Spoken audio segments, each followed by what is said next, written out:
Hej, välkommen till webbsnart Synergi. Här får jag lycka visa dig hur du kan göra en lunch ut i någon telteposten eller Word till dömes eller Excel.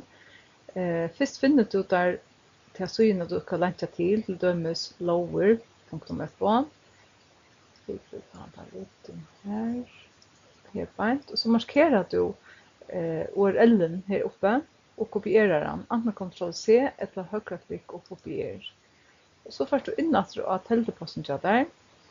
Det som för någon, jag har skrivit en teltepost om en som spyr om hessa luncherna och så ska vi skriva att jag finner du här.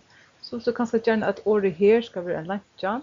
Så kan du högra-klicka och trycka link eller att du kan föra insert och link.